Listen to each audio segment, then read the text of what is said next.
Today's date is February 28th, 2025. We are here for the Warren County Oral History program, and my name is Jacob Steckel. I'm the archival assistant here, and I'm here with Deputy Kelly Hammonds.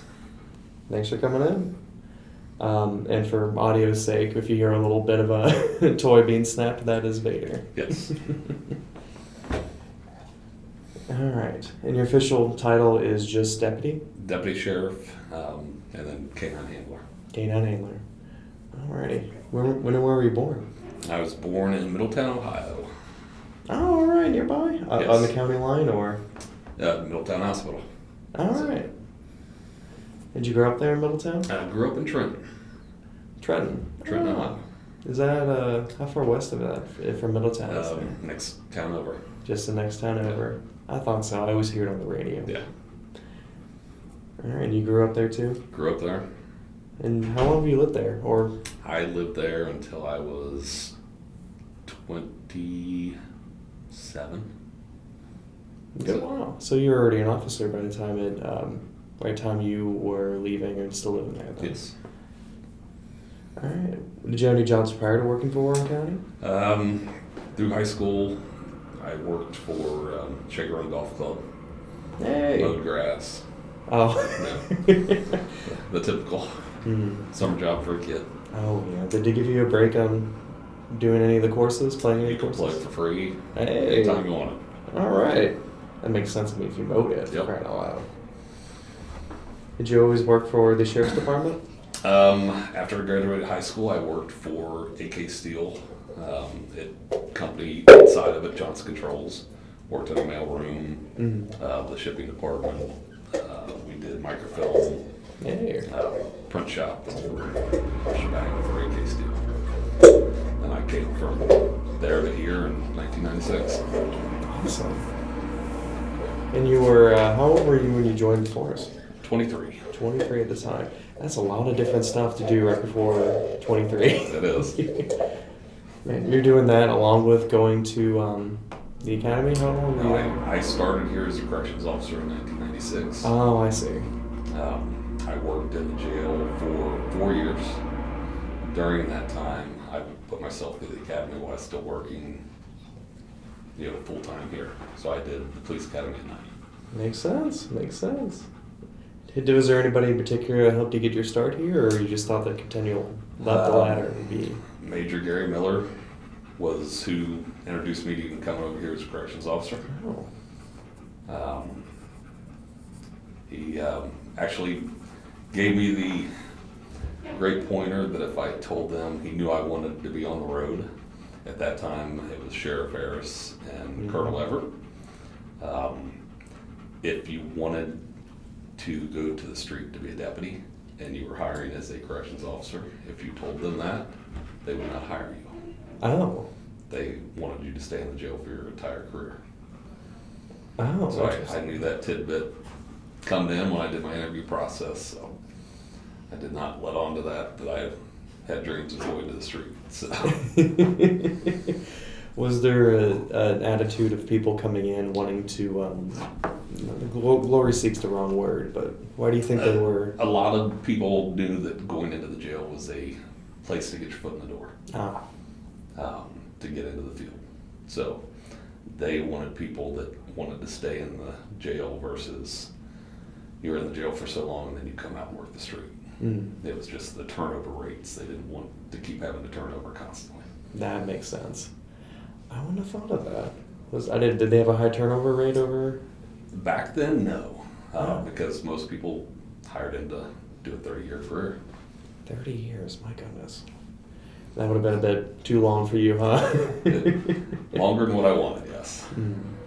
Did you see yourself going into being going into the canine unit after leaving the corrections facility? Always knew that's what I wanted to do. Oh, really? Yeah, I knew that coming into this. That was always a dream as a kid. That's interesting. Saw canine units when I was a kid and just got fascinated with it. Yeah. There's some fun pictures of canine units that Tori has online there. When did you see him on TV, or was it more of a? No, Middletown always had them. My family was over in Middletown quite a bit for different things. That's where you had to go for anything. Mm-hmm. So we'd see them over there. Got to see a couple demonstrations when I was a kid. Oh, what a good idea is that? That was got me hooked. That's very cool. And you only were in the sheriff's department, putting that down in the correctional facility. What were some of your daily tasks and duties after when you first started in the sheriff's office? For being corrections, you're manning the pods, keeping track of all the inmates, doing head counts rounds, keeping order in the pods you were in. The biggest pod that housed the most at that time was what we called medium pod. It was felonies that were sentenced to enough time to be able to stay in the jail and not go to prison. Or it was misdemeanor crimes, domestics, things like that. So that one, you had 48 inmates to one officer in there. Jeez. Nuts. Is that very common to have that amount of disparity between one officer and the rest of the It is. It's changed over the years, but back then that was quite normal. Mm-hmm. So, like I said, I worked in there for 4 years doing all those duties, ran the control booth. You rotated positions every day. So, Fair. everybody knew how to do everything in there. All right. And did you have any issues during your time there? Never.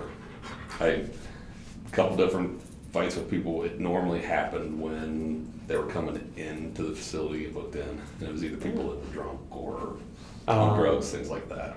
Trying to wind down and then you either had to wrestle with them, but nothing severe ever happened in the jail. Okay, well that's a relief. Yep. But it's something that people don't know about any of the roles that you've done. So during my career, once I came out to the Street Patrol in 2000, I worked out in Deerfield Township for 3 years, and I left Road Patrol and went into Detective Section. Oh. So I was 27 when I went into Road Patrol. All right. What were, so between Road Patrol and the corrections, well, I guess that is when you were going into. Was there an intermittent period that you were still like learning to go into the sheriff's office, or how does that go? No, once I got done with the academy, I had to go through the whole hiring process again. Oh, for being a deputy. Nuts.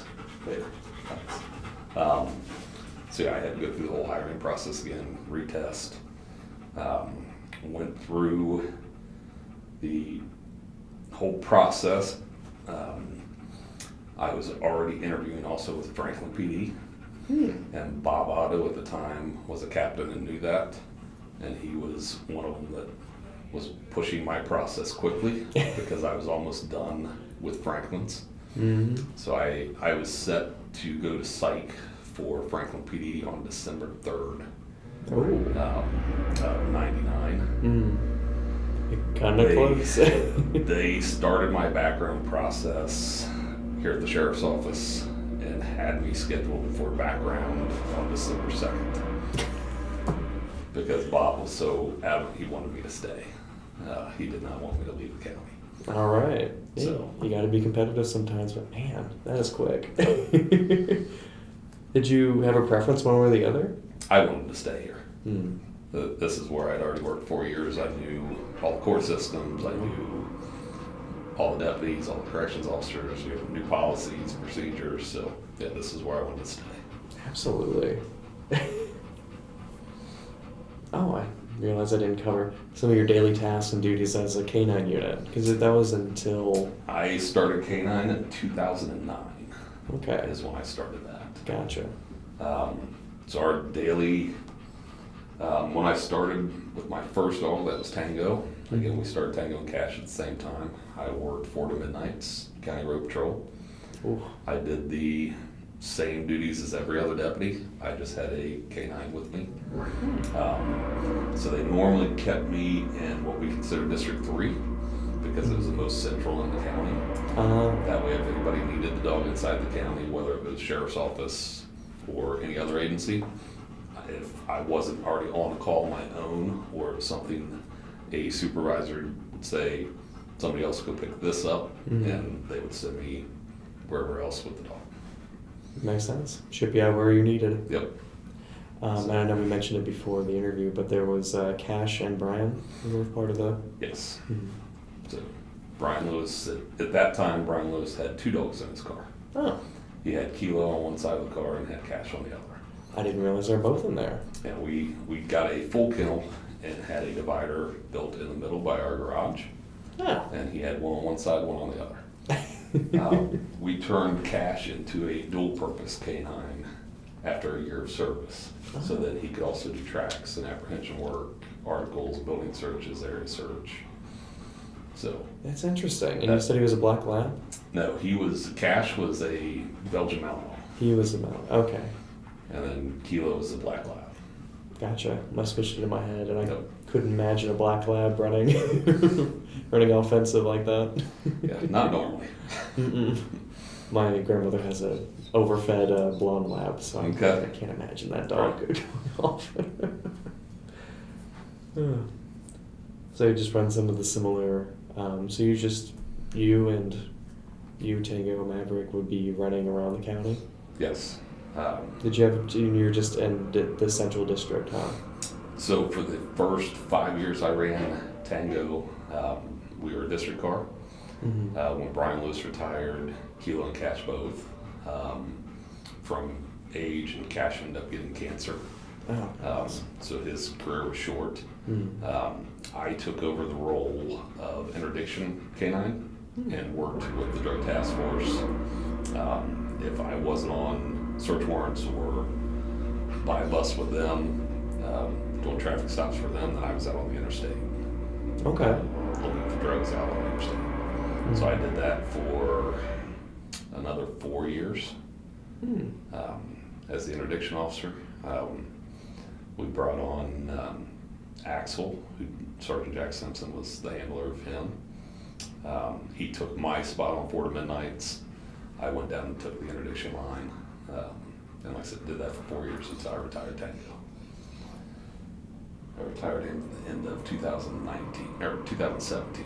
Oh, So 17. I worked him 9 years, Goodness. which is overly long. That feels a lot longer than typical. What's usually typical for a canine? Typically 5 to 8 years of service.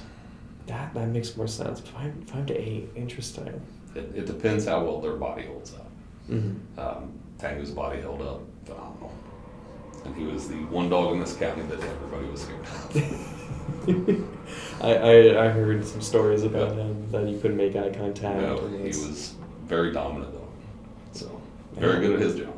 And he won awards himself, didn't he? Yes, we won Top Dog competition in 2010.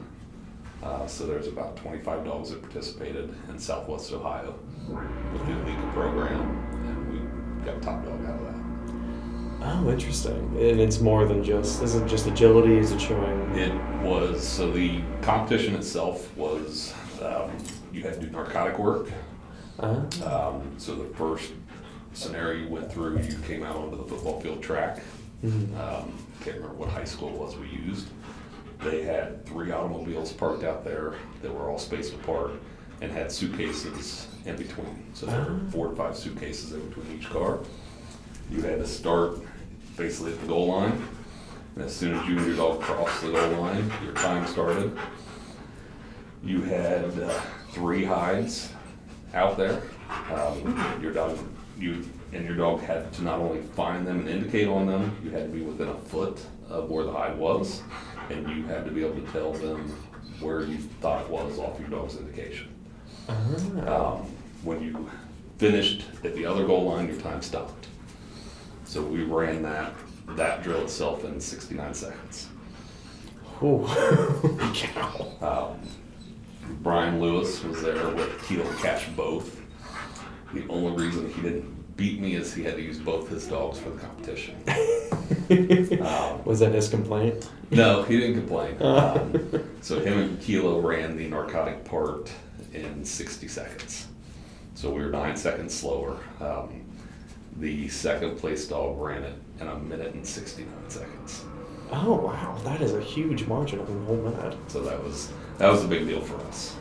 That's great. The second part of the competition was about obedience. So you're just going out and doing obedience. It's a square of cones that they do where at some point you're walking. They can't be on a leash. They have to be in a heel position. Then you have to run with them. You have to barely walk with them. At one point you have to put them in a sit position as you keep moving, and they have to stay put. You get to the far end and you have to turn around and tell them to lay down with hand signal, sit back up hand signal, and then come to you with hand signal. Makes sense. And then the last part of the competition is the apprehension work, which was out on the football field. You had a decoy out at the 40-yard line. They would take off running, and your dog had to stay put. Once they got to the other 40-yard line, they did the same scenario that time. You sent your dog for the apprehension. So they would go down and get the bite, and you had to be able to call them off the bite without touching them or doing anything, and get them to release the bite down and then come back to you. Oh, wow. So that was the 3 different tests they put everybody through. Interesting. And I didn't realize it was a lot more on you as well compared to. Interesting. How does Vader compare to the other dogs that you work with? Vader's very good. So he's extremely social. He's very good at his job. I did not get to pick Tango when I got him. Oh. He had a lot more fight drive than what I've learned that you need for them to do this job. So he is very social, but he's also very good apprehension dog, very good narcotics dog, very good tracker. He's one of the few dogs around here that does tracking and trailing. Oh. So most law enforcement dogs do tracking, which is ground disturbance. So whenever you walk on a surface, you're changing the odor of the surface. That's what our dogs are taught to follow. They find that change, they will follow it, and they will get the person's odor out of that change, normally within 20, 30 yards. A trailing dog is what we all see on the movies. That's the bloodhounds, that they get to smell a piece of clothing, and they go after just that scent. They're getting presented that person's scent, where these guys have to find it. Interesting. So we do cross tracks with these guys. So if we lay a track, have somebody else intentionally walk across it later, our dogs will show us that intersection, but they'll stay with the original. Even if you both came up and did a 90-degree turn, they'll stay with the original. So that's the nice part with this one. I've been able to train him in both. Oh, right. So missing kids and things like that, we can still use him and not worry as much about getting a bite or all that. Oh, yeah. All right. And there was another dog before him, right? I had Maverick for 8 months. Only 8 months. So we got him, I got him trained. The only thing I could not get him by was gunfire. So he was scared of gunfire. And I worked with him, took him to numerous master trainers, and none of us could get it to change, so we had to return him. Yeah. So he went back to the kennel we bought him from, and I went and picked Vader out shortly thereafter. That's very unfortunate and pretty important. It's important. He's got to be able to do it.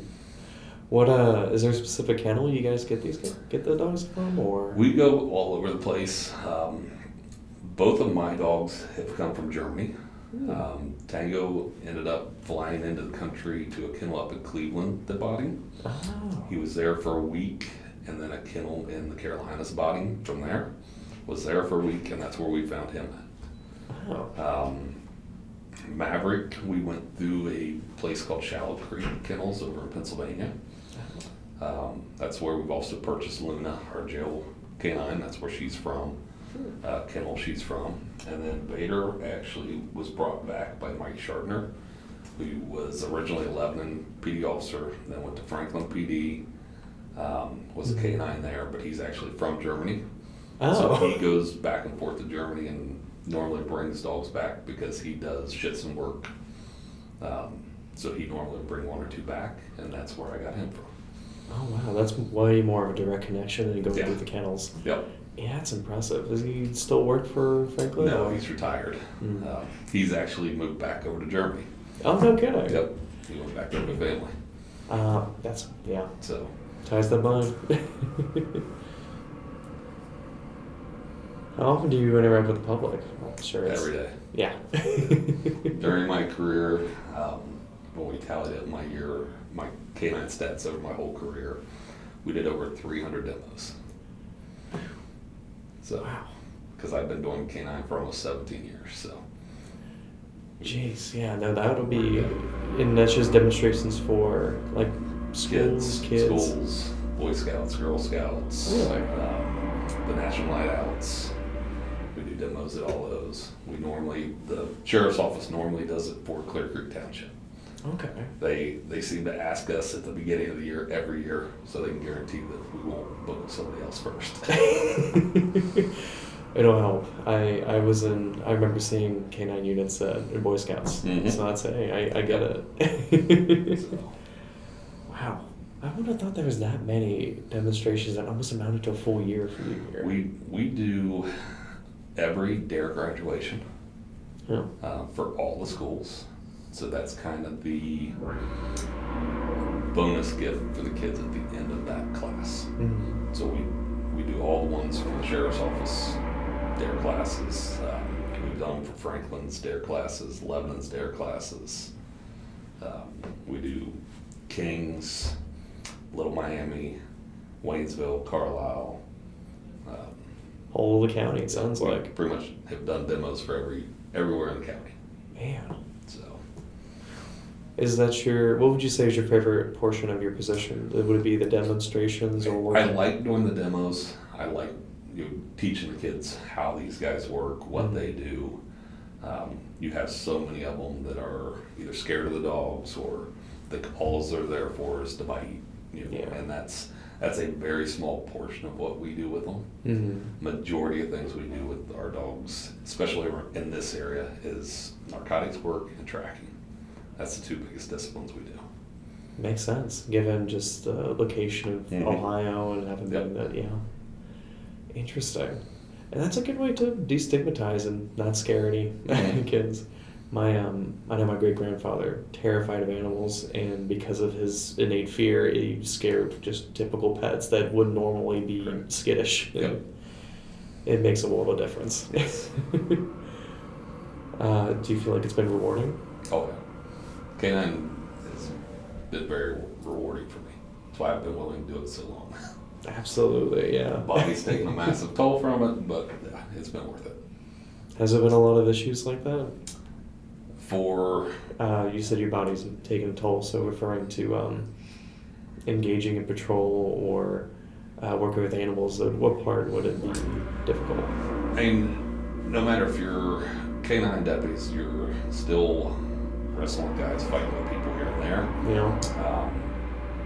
You doing tracks is very challenging. It takes quite a bit on your body because you might be going for 100 yards or you might be going for miles.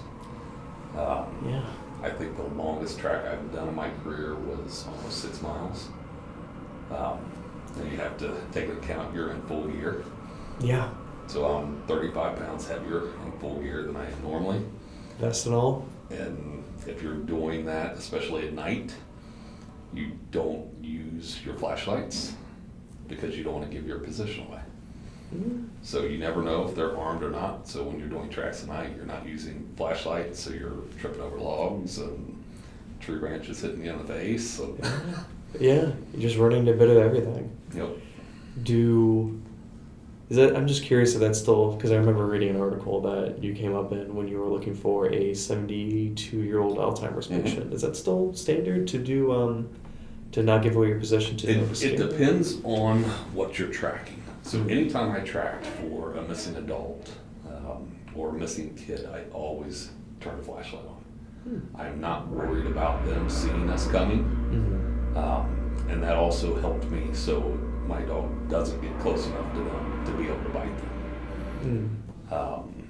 That's what they're trained to do. Yeah. At the end, if they can get to them, they're supposed to bite if that person doesn't give up. Mm-hmm. So anytime you're tracking somebody, if it's a misdemeanor or kids or adults that are missing, you're always very cautious to make sure that you don't get an accidental bite on it. Absolutely, yeah. So yeah, with him, we had flashlights on. Nice part is we found him in just a matter of minutes. Really? Mm-hmm. So when I read that story, I imagined it was much more, took a little bit longer than that. Once I got down with the canine, so the family had looked for him for a little bit and could not find him. Sergeant Bishop was the first one on scene, and we had just put on a training for our guys probably a week or two prior on the do's and don'ts when we're coming to do a track. So he did perfect, made sure the family stayed in. He didn't walk around. We guessed which door he'd went out. So I was able to get Tango out, and Steve Bishop followed me, and we tracked basically up Pumpkin Brown Hill, and he was very close to the intersection of Dwyer and 48. Oh yeah, that's not. He'd got trapped into a dementia patients. Normally, if they feel like they're trapped or cornered, they will just stay put. And he had got into a grove of pine trees, just a circle of pine trees. Oh. And that's what he was standing at. You know, all things that with the intersection being right there, really good. Yep. That's good. So we're talking about other parts being rewarding. Is there any other ones that stand out to you? Trackings are very rewarding. With Vader, we found a lady out at the airport on 42. She lived in one of the houses right there next to it. Went missing wintertime, cold. Yeah. We got called in from home. Came out casting around. We went across 42 through a field, came back on the same side as the airport, and we ended up finding her in basically a ditch laying in the middle of the field, still alive. She had on a t-shirt, pajama pants, no shoes, no socks. Was near hypothermia, or to be done. Yeah. So we were able to get a cruiser out there to her, get her in that, blast the heat till the squad got there. But she was almost deceased because of the temperatures. Absolutely, yeah. So there's numerous ones like that that are very got him in the nick of time. That's fantastic. Was she an older individual? I'm just curious. She was, I believe, 46, but she had some mental illness to go with it. Oh, I see.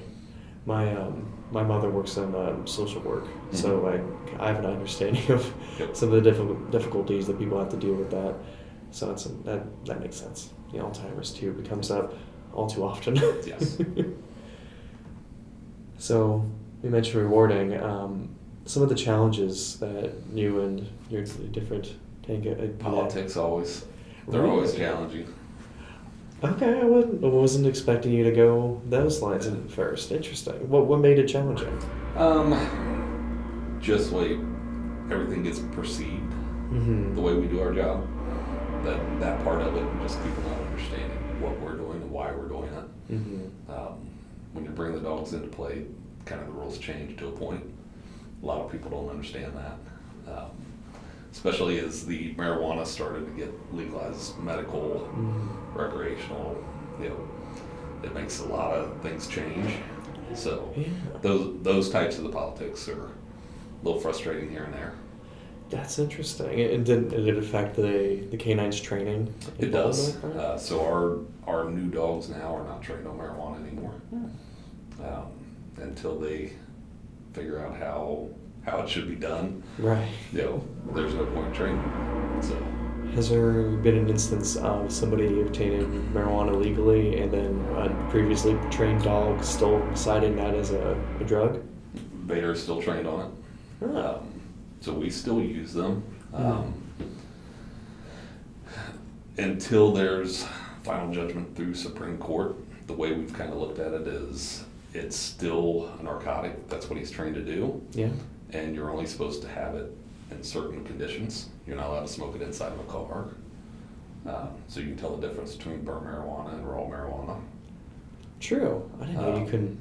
Yeah, you can't smoke it in a car. Weirdly specific. I was like, okay, I guess if you owned it, I wouldn't have guessed. So yes, you'll still get people with it, but if they're in compliance, all right, I held you up for 10 to 20 minutes.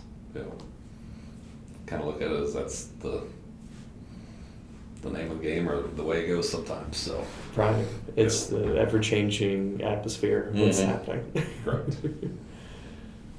Man, do you see anything in the future that may change to make it more difficult to use canine units?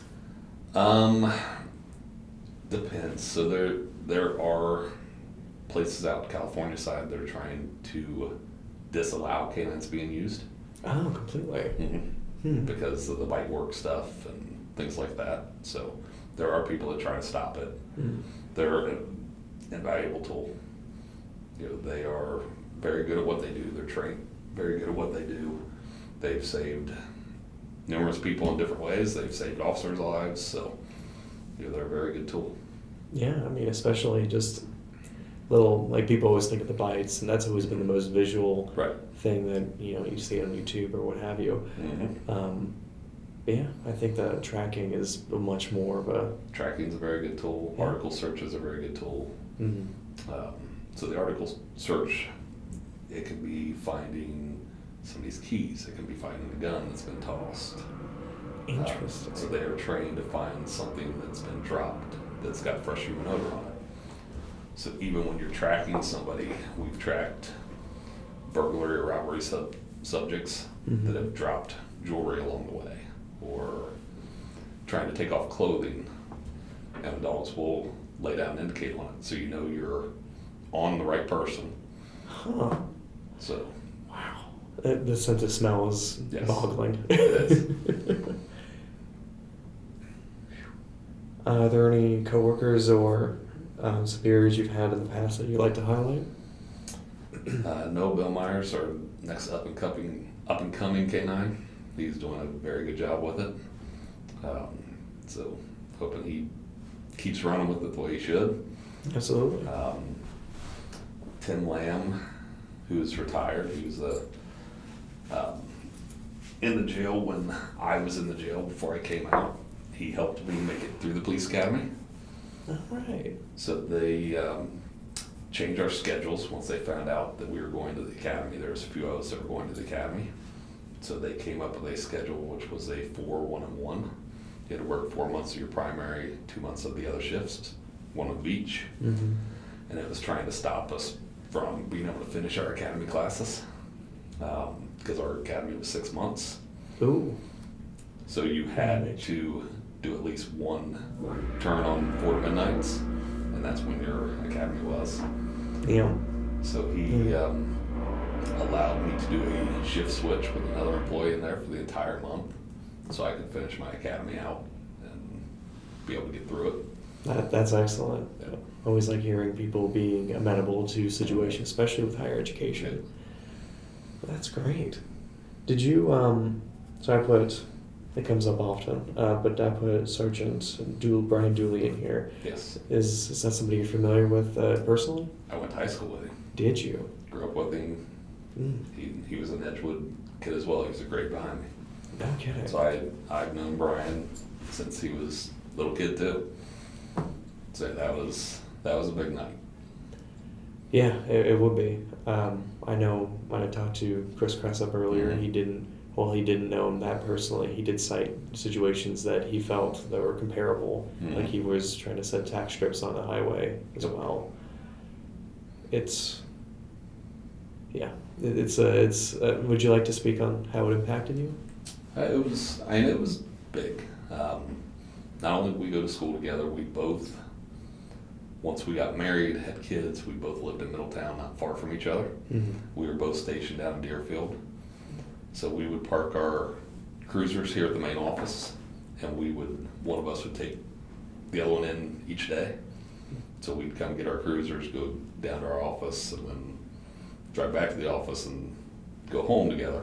No. So even if one of us got forced on overtime or something like that, if the other one didn't wait or if they were forced all the way through, the other one would come back and pick them up and take them home, even though you really weren't still on shift. So we did that for probably 2 years. But yeah, we pretty much came in same time, and so the night he got killed, had just got off at midnight, got called at 2 o'clock. to come back in. Yeah. So we came in with the dogs and worked through the night. Mm-hmm. Lots of tracks. We had numerous canines respond. Wasn't just ours. Right, because after the crash, he got on and tried to escape on foot, right? Yes. So Lebanon PD was there. Jimmy Burns was the handler at the time for Lebanon. Mm-hmm. Brad Walker was one of the handlers for Mason. We had a Greene County canine responded, Butler County, Middletown. Who else? I want to say we ended up having almost 19 dogs there that night. Holy cow. We lost the original track. The helicopter from Butler County came over, looked in the patch of woods that they lost the track, did not find a heat signature. So what we did was everybody went with their dog, and we started going checking every house, every barn, just up and down the country roads. Man, how long did this search go on? We didn't find Israel until the next morning, around 8 o'clock. So we had been out that whole time. We came back to the office because they were going to interview him. He was alleging there was another subject in the car. So by 9:30, we were back out searching more. Mm-hmm. We started searching all the wood patches again. Chief Newsom at the time ordered for Brian and I to go home at 9 p.m. that night because we'd been in since 2 a.m. the previous morning. Mm-hmm. We got home, they called us back in at 11 p.m. to respond back with the dogs because they realized that Brian's wedding ring wasn't on him. So we went back to the crash site to use the dogs for article search to try to find it. We came up with parts of his duty belt, his mace holder, well over 100 yards from where the crash was. But we never did find the ring. We had guys out there using handheld wands like we use at the jails on our hands and knees looking, but we never came up with it. A club that does metal detectors called and asked if we cared if they went out to look because they had much fancier and higher tech. He had a titanium wedding ring is what he had, and their detectors would find that. So the day of the funeral, I cleared the route from the church to the cemetery prior to the procession coming through. Brian and his dog led the procession. And as we were coming out of the cemetery, the group had found the ring. God. The guy took it home, cleaned it, brought it to the cemetery in a box, and we were able to catch the limo as it was coming out, and they were able to give it back to Abby. God. That was a big deal for us. Absolutely. So. Oh my goodness, that's very fortunate. That's sort of went into the challenges of the whole group all over again. Yep. What has been your favorite part of your position from when you started versus now? Without a doubt, being canine. That's by far my favorite part of this job. Absolutely.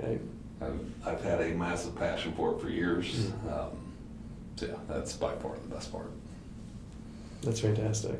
What do you think you guys are going to do when you retire? Train dogs. Train dogs? Yeah. God. Yep. Train dogs. My wife also does search and rescue with her dog.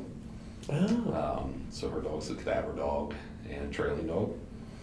I've already switched this one over, so he already will do cadaver and already does the trailing. So we're going to certify him in that. All right. What he'll do is his retirement life. Never a dull moment, though. Nope. Putting you back to work, Vader. What are some of the other memorable projects you'd like to touch on? I was on the crime scene unit for years. Yeah. That was another part I enjoyed. So like the tracking with the dogs was probably my favorite part with the dogs because it's more challenging. That's the most challenging discipline we do, to be able to read them, figure things out. That was kind of the same way I equated crime scene unit. Because yes, you're coming in trying to make the picture make sense. So that's things that I've enjoyed. Processing crime scenes. I got one fingerprint on the bottom of a cash register at a bar that got broken into. Oh, okay. Came back to an employee that worked there 4 or 5 months prior, and it was a new cash register, so his print should not have been there. Right. So we got that conviction on him. Interesting. Another one, we had a home invasion. Nobody was home, of course, but burglary there. When they kicked the door in and came in, I found a very tiny piece of cloth on a nail where they had busted the door frame. Okay. Oh yeah, because they had just come walked through and. Yep. And I sent that off and got a DNA hit on a known guy that does burglaries in the county. Wow. So yeah, things like that, those have always been fun.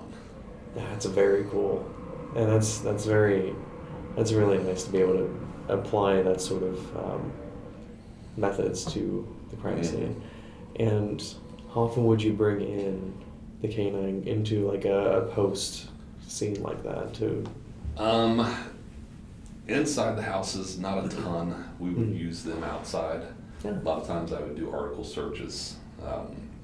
We had a homicide up at Caesars Creek on Thanksgiving Day. A hunter came out and saw a woman's leg coming out of the ground. So they had called us in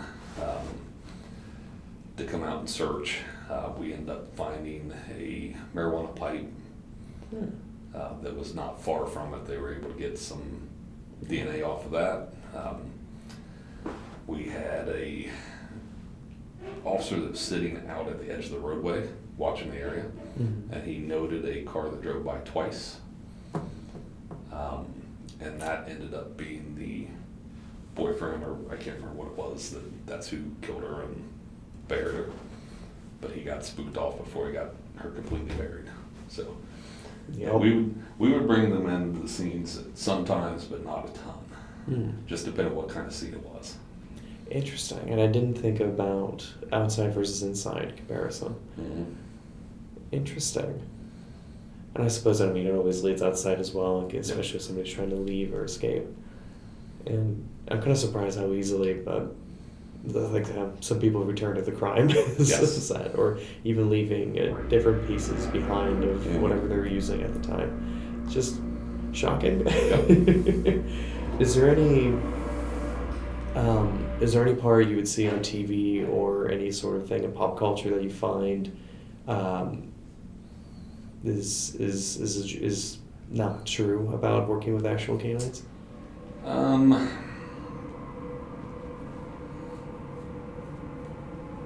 Some of the shows you see, it's not extremely realistic how it works. You have to remember, they're still dogs. They have good days and bad days, just like we do. Yeah. They have days that they don't really feel like working or whatnot. Not typically. But it's one that it's not always as easy as what they make it look on TV. These guys take a lot of work. You're training with them weekly. You're training with them daily. You make every opportunity something to train. So even when we're on duty, if we're getting them out to go to the bathroom, you're using that opportunity to also work on training. Even just throwing a toy and having them come back, or throwing it and making them lay down halfway to it. Interesting. That mimics control work. So if I send them to go after somebody, that person gives up, I have to be able to stop him. So he doesn't finish it. So your moving toy kind of works at the same thing. Is, right, I know you want your toy, but if I tell you have to stop, then you have to stop. So that's still training. Interesting. So guys have different tricks they do, or different things they do. Some guys will throw articles out and have them, find the articles before they get to go to the bathroom, just to always keep them engaged. The fun thing is that's what these guys want to do. Oh, yeah. They want to do the work. There's very strong bond with you and the dog. So, and most people don't get it unless they're a handler or all that. I always thought I had a close bond with my personal pets, but until I started doing this, I finally got it. Mm-hmm. And were you the only one working with Vader, or were there multiple people? No, one handler, one dog. Interesting. So if someone else tries to give him commands, he will look at them like they're crazy. Really? Interesting. I thought there would have been, I don't know, interchangeable for some reason. No, we don't train them that way. There's some places that do. We do not, just because I don't want someone else to be able to tell him what to do and him think he has to listen. That would be a sort of crisis in command, say there's multiple officers on a position. Yeah. Sure. I can see that being an issue. Yeah, if I try to tell one of the other handlers' dogs to do something, they look at me like I'm crazy. And vice versa. So. It's probably for relief too, just in case something's happening. It's not going to cause any sort of confusion, like you mentioned. Has there, what are some of the highlights you would say have been working at the county? A lot of the tracks that we've done, some of the drug arrests that we've done. We've had some very big drug arrests. We stopped one semi that we got 25 kilos of cocaine, 20 pounds of meth, 10 pounds of marijuana out of. A semi? And I didn't know anybody would be so bold to, to use a semi. There's lots of them that use semis quite often. I guess it's a larger thing to hide stuff on, I suppose, but my goodness. I suppose that would have been 75? That one was 75. Yeah. Yeah, I always think about that when I'm passing those semis. There's so many of those sneaking things. Any other highlights you'd like to mention? Not that I can think of off the top of my head. I gotcha. I know that my retirement service, Sheriff Riley, brought one up that I honestly had forgot about. I was sitting on I-71 in front of Kings Island in the median. And as he put it very calmly, you start to see on my camera, I just put it in reverse and start backing up, which isn't what I should be doing to go into the traffic, and I'm turning on to the opposite median, or back into the lanes. And on my dash cam, about 10 seconds after I get out of the median, you see a semi come right over the median where I was just sitting. I put it back in drive and go to follow it. It goes back on to 71 north, goes all the way across the 4 lanes, off the road on that side, down on the embankment, up a hill, and crashes. I get up to the semi, see that the driver is blue, get the door open, he is unconscious, have to climb up and unbuckle him, pull him out, start CPR on him. Gave him Narcan, gave him 2 shots of Narcan. Some citizens stopped as well, were helping me with CPR. Squad got there. They ended up giving him a total of 7 doses of Narcan. He finally came out. They got him to the hospital, and he actually lived. Wow. I actually for several years, I finally asked him to stop sending. He actually, a year later, sent a Christmas card, thank you. At the time, his fiance was pregnant. Oh my God. Sent a picture of them with the baby. He went through rehab, completely clean, and he sent me cards for over the next 8 years every year. Oh wow. With updates, he would write a letter with it. So that was very notable. Very rewarding. Yeah. Oh my goodness. You said 7 doses total? Is that typical? Not typical. I didn't think so. Wow. Yeah, not typical. That's really nice to hear. And hopefully you get another Christmas card this year. That'd be really nice. What was the county like when you started in '96 versus now? Not as populated. Yeah. Definitely not as populated. So when I started, Deerfield Township, there was no movie theater. Everything from almost Irwin Simpson until you got into Mason, other than Procter Gamble, was all field. Oh. They still had the polo fields down there. We had a minimum of 2 guys per shift. We had no supervisor for midnights or midnights. We only had a lieutenant during the day. So our county road supervisor would call in to see who he had working. County road patrol wasn't much different. Minimums were 3 deputies and a supervisor. So you'd have 1 guy that covered the west side of the county and 2 guys on the east side. Not a lot. Yeah. So yeah, much different than what it is now. Wow. And if I recall correctly, Chris had mentioned there's only 3 cars total around that time? At that time, that was a minimum of 3 cars. Gosh. And that was normally daily. Wow. I remember talking to people who did some couple years as a deputy in the 50s, and they only listed maybe 2. Yeah. So it's not a huge change comparatively. Man. And I believe it's been, so between 2000 and now, it's been roughly 100,000 people are now living in Warren County? I believe so. Yeah, quite a bit. Do you have any predictions that you're going to see in Warren County? Like any sort of population explosions, any concerns? No, Turtle Creek Township's growing quick. They're running out of land over there. Yeah. It's just keep going east. It's gonna fill up. Yeah, eventually it will.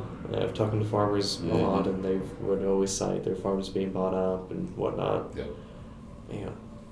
Yeah.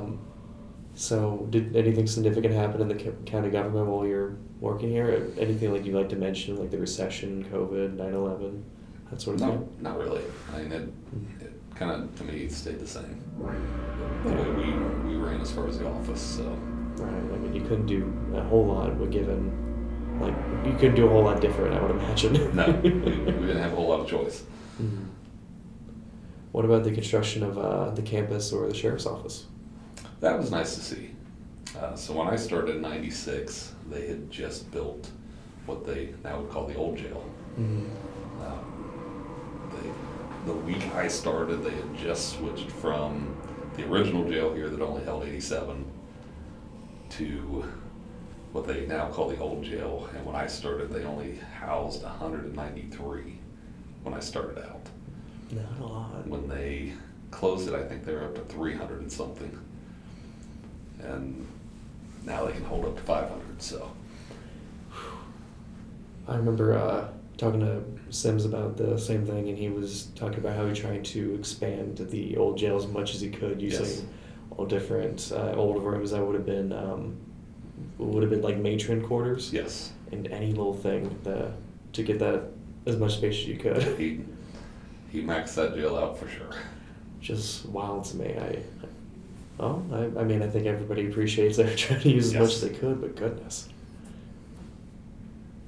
What are some of the important things you've learned working here? Patience. You know, I think Chris said the same thing. Patience. Patience is a virtue. Don't take it home. I learned that years ago. It's not personal, it's a job. Yeah. So. You're taking Vader home, though. Yep. But no, that's fair. Have you found it difficult to separate personal life from work? Not really. To me, you always are on guard. You watch where you go. You pay attention to people. I don't go out a lot once I get home. That's kind of my wife and mine's routine. Is we kind of stay to ourselves. You're fine, buddy. So yeah, we kind of do our thing, and that's where we relax. So fair. Probably pretty nice being a homebody after just running around half the county. Mm-hmm. Yep. So what kept you going as a canine unit versus doing something what Chris did, who started doing more a 9-to-5 inmate transport? Because I enjoy working with the canines so much. Fair. It's very enjoyable. Fair enough. I was just curious. Yep. Everybody approaches retirement in different ways, I Mm-hmm. assume. What advice would you like to give Warren County employees? Maybe oncoming officers or? Stay safe. Fair. And that's the biggest challenge. Absolutely. Absolutely. Do you have any personal pets at home still? Just Vader and my wife's dog Britt. Fair enough. I was just curious if you're going to be dealing with a whole kennel of. No, two working dogs in the house is enough. Especially ones that require that much attention. Yep. Yep. Is there anything additional you'd like to mention at this time? No. Anything about retirement? What are you going to do? Hopefully, build a new house down in Tennessee. In Tennessee? Mm-hmm. All right. That's going to be fun. Yep. Tennessee's really nice. I vacationed there as a kid a lot. My wife and I like to hike, so we That's- go down there quite often to hike, so that's kind of what we're leaning towards. Absolutely. With 2 working dogs that want to work or do something? Yep. You don't think it's going to be like the TV show like Bones or anything like that where you guys are walking and all of a sudden you find a corpse? I hope not too. I just think it's a funny notion. But that'd be good for them. Yep. That'd be good for you guys. And I wish you luck there. And Thank you. if there's nothing else you'd like to mention, then I'll conclude the interview. All right. Thank you so much for coming in. No problem.